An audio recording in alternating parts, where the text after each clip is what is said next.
Professor निशा बुराक हूँ। मैं हरियाणा से संबंध रखती हूँ। हायर एजुकेशन हरियाणा के एक गवर्नमेंट कॉलेज में कार्यरत हूँ, अम्बाला सिटी में। आज हम लोग यहाँ पे बहुजन संसद के लिए यहाँ पे एकत्रित हुए हैं, क्योंकि मैं ऑल इंडिया कॉन्फेडरेशन की वर्किंग प्रेसिडेंट हूँ हरियाणा से। हम लोगों का उद्देश्य ये है बहुजन संसद में कि हमारे बहुत सारे मुद्दे ऐसे हैं जिस पे सरकार किसी भी तरह से संज्ञान नहीं लेती है। हमें बार बार ये मुद्दे उठाए जाते हैं, बार बार बैकग्राउंड में बहुजनों की आवाज को दबा दिया जाता है, ना ही मेन स्ट्रीम मीडिया इन मुद्दों को कवर करता है। जैसे सबसे बड़ा मुद्दा जो परिसंघ उठा रहा है, अभी नई नई संसद भवन का आगाज हुआ है, एक बहुत आलीशान बिल्डिंग बनके तैयार हुई है और ऑब्वियसली सभी को मालूम है कि अगर हम संसद भवन बना रहे हैं तो वहाँ बात लोकतंत्र की जाएगी, संविधान की जाएगी, कानून की बात की जाएगी। तो अगर ऐसी कोई संसद भवन है, ऐसी कोई भी बिल्डिंग, तो उसका जो नामकरण होना चाहिए वो डॉक्टर BR अम्बेडकर जी के नाम पर ही होना चाहिए।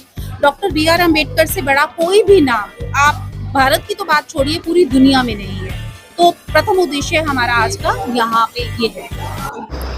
मैं आपका दोस्त सोनू अजीज और आप देख रहे हो यस यस बहुजन। मेरे चैनल को सब्सक्राइब, लाइक, शेयर और साथ में आपकी क्या राय है कमेंट ज़रूर करें। धन्यवाद, नमस्कार, जय हिंद।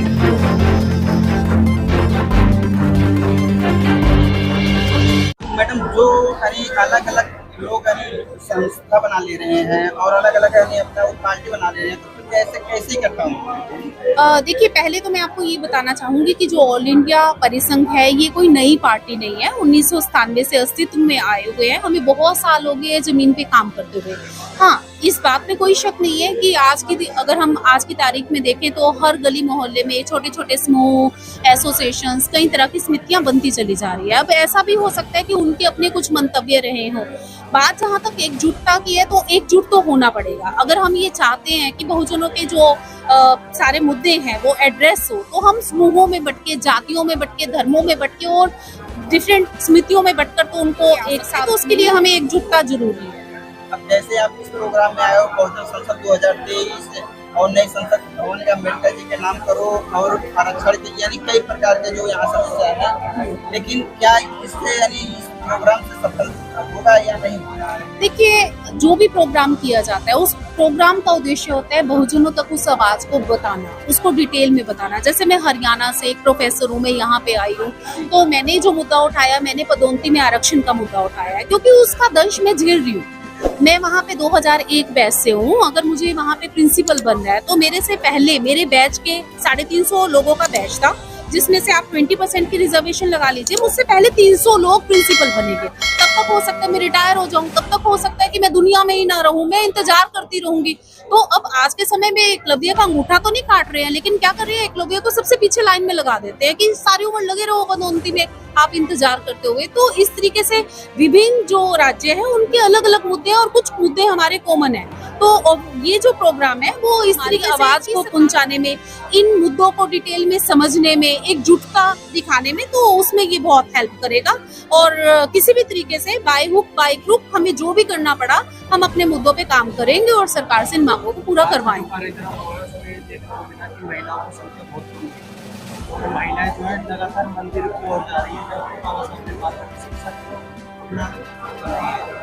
बिल्कुल, आपने एक बिल्कुल सही बात उठाई। हम किसी भी प्रोग्राम में देखें तो प्रोग्राम में महिलाओं की संख्या तो काफी कम रहती है। महिलाओं में हालांकि जागृति आ रही है, महिलाएं शिक्षा की ओर भी अग्रसर हो रही है, महिलाएं नौकरियों में भी आ रही हैं, लेकिन कहीं ना कहीं वो जो हमारे संस्कार है, घर के कामों तक सीमित रहना, कमाई तक सीमित रहना, तो वो जो चेतना है, वो सामाजिक चेतना अभी आने की जरूरत है। जिस दिन महिलाएं इतनी जागृत हो जाएंगी तो मुझे नहीं लगता कि फिर उनको मंदिर मस्जिदों में जाने की जरूरत पड़ेगी, किसी पूजा कर्म की जरूरत पड़ेगी, क्योंकि वही महिलाएं मंदिरों मस्जिदों में जाएंगी जिनने शिक्षा का, व्यवहारिक शिक्षा का नहीं पढ़ी है, जिन्होंने सिर्फ डिग्रियां हासिल की है।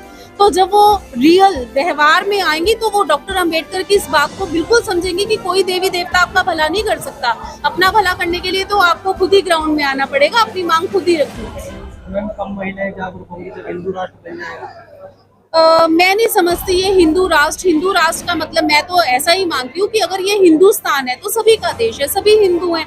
और अगर सभी हिंदू नहीं है, अगर हम दूसरी परिभाषा में जाए तो इसका मतलब तो सिर्फ 15% की बात की जा रही है, बाकी 85% तो शूद्र और अछूत ही है। तो कैसा हिंदू राष्ट्र, क्या 15% के लिए हिंदू राष्ट्र बनाया जाएगा? उसका कोई औचित्य नहीं है। योगी जी और जो भी अन्य सदस्य हैं जैसे कि बागेश्वर साहब हिंदू राष्ट्र की मांग कर रहे हैं, वो उनकी समझ है कि वो किसके लिए उस हिंदू राष्ट्र की मांग कर रहे हैं। देखिए, मुझे लगता है कि एक पढ़ा लिखा व्यक्ति केवल इतनी ही बात समझ सकता है कि ये सारी वोट बैंक की राजनीति है, कुछ लोगों को तोड़ने की राजनीति है, उन्हें अपने साथ मिलाने की राजनीति है।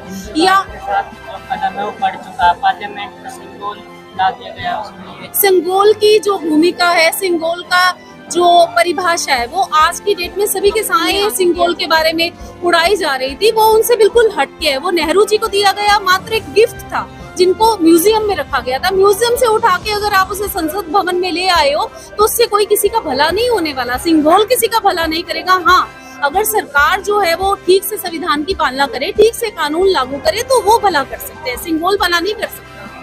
लेकिन मैडम, हम ये देख रहे हैं कि हर प्रोग्राम चाहे वो किसी भी समाज का, हमारे जो बहुजन लोग 85% वाले लोग कहते हैं कि हम ऐसा नहीं होने देंगे, नया संसद भवन में बाबा साहब का नाम ही करवाएंगे। लेकिन अभी धीरे धीरे 1-1.5 महीना हो गया, अभी तक कुछ यानी संसद भवन को ना घेराव किए ना कुछ किए।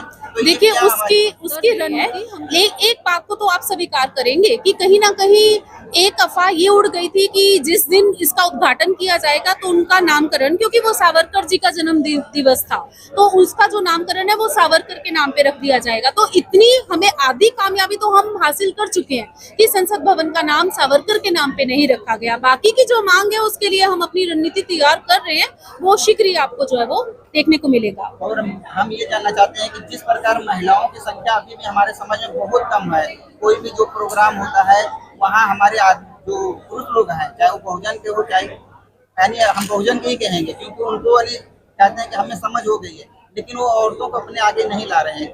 कौन सी मजबूरी है, किस लिए नहीं ला रहे हैं? अब जिस समाज का इतिहास, श्री तुलसीदास जी ये कह गए कि जो शूद्र और नारी है वो ताड़ना के अधिकारी है, उस समाज को आज जागृत होने में कुछ तो समय लगेगा। शिक्षा मिल तो रही है लेकिन वो सिर्फ किताबी शिक्षा है। अभी भी बहुजनों को ये नहीं मालूम कि बहुजनों को ही वो वही हैं जिनको शूद्र कहा जाता था। बीसी ओबीसी समाज, वो पता नहीं उनमें से कितने प्रतिशत लोग इस सच्चाई को स्वीकार करते होंगे या उनको पता होगा कि वही शूद्र थे। क्योंकि जो मेरे जैसे एससी लोग हैं, हम तो किसी खाते में थे ही नहीं, हम तो बिल्कुल सोसाइटी के बाहर थे, हम लोग तो अछूत थे। तो जब सामाजिक चेतना की या महिलाओं की बात करें, महिलाएं तो स्वर्णों की भी जागृत नहीं है, स्वर्णों की महिलाएं भी मंदिरों में ही है, स्वर्णों की महिलाएं भी जो है वो उतनी ही शिक्षा पा रही हैं जितनी जो है वो एससी बीसी की महिलाएं कर रही हैं। तो महिला की कोई जाति नहीं है, महिला का कोई धर्म नहीं है, महिला तो सदियों से यहाँ पे प्रताड़ित रही है भारत में, और वो कब जागृत होगी वो हमें देखना पड़ेगा, उसमें समय लगेगा, लंबा समय लगेगा। हम ये जानना चाहते हैं कि जो हमारे बहुजन समाज के लोग हैं, जैसे जो बाबा साहेब को मान रहे हैं, तो उनको तो अपने घरों को, बच्चों को और औरतों को तो लाना चाहिए ना। अभी तो 5% है महिलाएं, आज के प्रोग्राम में आपने देखा है, उसी का परिणाम है कि 5% नहीं, धीरे धीरे ये रेशो बढ़ेगा। यानी सर, अब जो हमारा 2024 का लक्ष्य है, जिसमें यानी जोरों शोर से हिंदू राज और हिंदू राज घोषित करने का आवाज उठ रहा है, वहाँ महिलाएं 0% हमारे हिसाब से 0% नजर ही नहीं आ रही है। बहुजन समाज के कार्यकर्ता है देखो, और नेता भी है। ये हिंदू राष्ट्र कहने से या इन लोगों के करने से कभी नहीं होगा। और हिंदू राष्ट्र का मीनिंग क्या है? आप हिंदू राष्ट्र का क्या मीनिंग समझते हैं? प्रधानमंत्री यहाँ का हिंदू, राष्ट्रपति यहाँ का हिंदू, मुख्यमंत्री यहाँ का हिंदू, देश के जितने भी ब्यूरोक्रेट्स हैं वो हिंदू, हर संस्थाओं में हिंदू बैठे। और हिंदू राष्ट्र आप क्या चाहते हैं? जिस प्रकार दलितों पे अत्याचार हो रहा है, कहीं यानी मुँह रखने पे यानी उनको मार दिया जा रहा है, घड़ा छूने पे उनको मार दिया जा रहा है। कल परसों आपने देखा एक दलित नेता जो चंद्रशेखर, बहुत आप लोग जानते हो, निश्चित है। हम उस घटना की बहुत घोर निंदा करते हैं, उस घटना की बहुत घोर निंदा करते हैं। मांग करते हैं कि जितने भी हमारे दलित समाज के जो लीडर्स हैं, चाहे वो उदित राज जी हों, चाहे वो चंद्रशेखर जी हों या और कोई दूसरे हों, उनको सुरक्षा प्रदान की जाए जैसा कि दूसरे समाज के नेताओं को दी जा रही है।